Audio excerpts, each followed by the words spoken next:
तो आज के इस लेक्चर में हम बात करेंगे कि कैसे हमें हेलो वर्ल्ड प्रिंट कराना है अपनी एंगुलर एप्लीकेशन में। देखिए क्या होता है, नॉर्मली कोई भी लैंग्वेज होती है उसमें हम सबसे पहले हेलो वर्ल्ड प्रोग्राम ही क्रिएट करते हैं, और मैं आपको दिखाना चाहता हूँ कि हेलो वर्ल्ड आप कैसे यहाँ पर प्रिंट करा सकते हो। ठीक है, तो चलिए स्टार्ट कर लेता हूँ विदाउट वेस्टिंग टाइम। हालांकि ये नॉर्मल सा था बेसिकली लेक्चर, और बट आपको एक स्टार्टिंग में पॉइंट बताना ज़रूरी होता है। लाइक हेलो वर्ल्ड एक नॉर्मल चलता आ रहा है हमारे बेसिकली पूर्वज लैंग्वेज से, तो हमने सोचा कि इसमें भी क्यों ना प्रिंट करा दिया जाए। तो चलिए विदाउट वेस्टिंग टाइम मैं स्टार्ट कर लेता हूँ।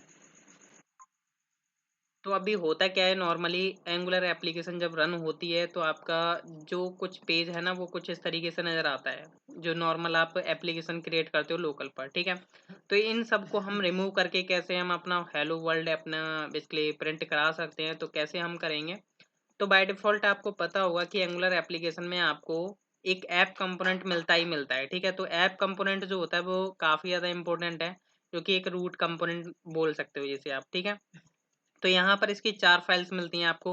एक इसकी टीएस फाइल होगी जो कि टाइप स्क्रिप्ट फाइल है, जिसमें आप टाइप स्क्रिप्ट का कोड करते हो, एंड एचटीएमएल होगी और एक सीएसएस होगी। ठीक है, तो एचटीएमएल से ही ये जो हमारा बेसिकली पेज है ये रेंडर हो रहा है। जो भी एचटीएमएल यहाँ पर लिखी हुई है, ये वाली जो एचटीएमएल है वो बेसिकली यही है। ठीक है, जो यहाँ पर सो रही है। अगर मैं जस्ट इसको हटाता हूँ यहाँ से एंड मैं सेव करता हूँ इसको, अब जैसे यहाँ पर जो है मेरा पेज रिफ्रेश होगा तो यहाँ पर देखिएगा ब्लैंक आ रहा है, क्योंकि यहाँ पर कुछ एचटीएमएल अब नहीं है, रेंडर नहीं हो रही है। ठीक है, तो लाइक मैं एक हेलो वर्ल्ड लाइक मैं H1 में प्रिंट करा देता हूँ। लाइक H1 मैंने यहाँ पे लिखा like hello world in Angular app. ठीक है, आई होप ये प्रिंट हो जाएगा। ठीक है, और नॉर्मली प्रिंट होना ही होना है। जैसे सर्वर मेरा रिफ्रेश होगा तो यहाँ पर बेसिकली चल रहा है बेसिकली रिफ्रेशिंग पर, एंड जैसे ये रिफ्रेश होता है तो यहाँ पर क्या होगा, बेसिकली आपका हेलो वर्ल्ड प्रिंट हो जाएगा। तो नॉर्मल इतना टाइम तो नहीं ले रहा है।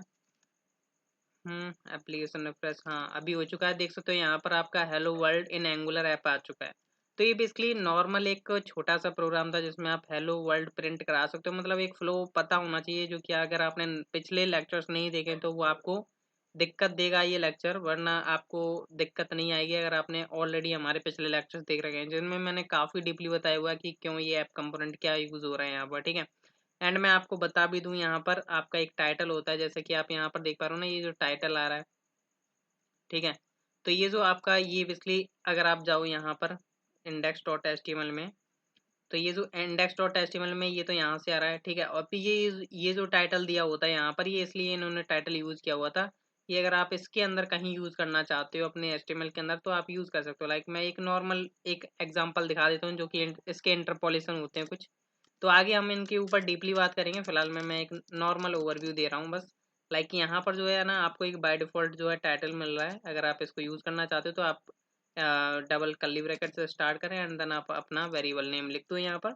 डायरेक्टली जो है यहाँ पर रेंडर हो जाएगा, जैसा कि आप यहाँ पर देख पा रहे हो PE-ऐप। ठीक है, तो इसका यूज़ तो कुछ है नहीं। अगर यूज़ करना चाहो तो आप यहाँ पर अपना टाइटल चेंज कर सकते हो, मतलब टेक्स्ट कुछ और रख सकते हो एंड शो करा सकते हो। ठीक है, तो आज तो हमारा बस यही था कि हेलो वर्ल्ड कैसे इसमें प्रिंट कराना है। बाकी हम नेक्स्ट लेक्चर में देखेंगे कि हमें कंपोनेंट्स के बेसिस पर चलेंगे, कंपोनेंट्स कैसे क्रिएट किए जाते हैं, कैसे उनका यूज़ किया जाता है, और फिर एक फर्स्ट एप्लीकेशन आप एंगुलर में कैसे क्रिएट कर सकते हो। ठीक है, और कैसे ये इंटरपोलेशन आपके यूज़ होते हैं एंगुलर में, इनके ऊपर भी डीपली लेक्चर्स आने वाले होंगे। सो मिलते हैं हम नेक्स्ट लेक्चर्स में। So thank you.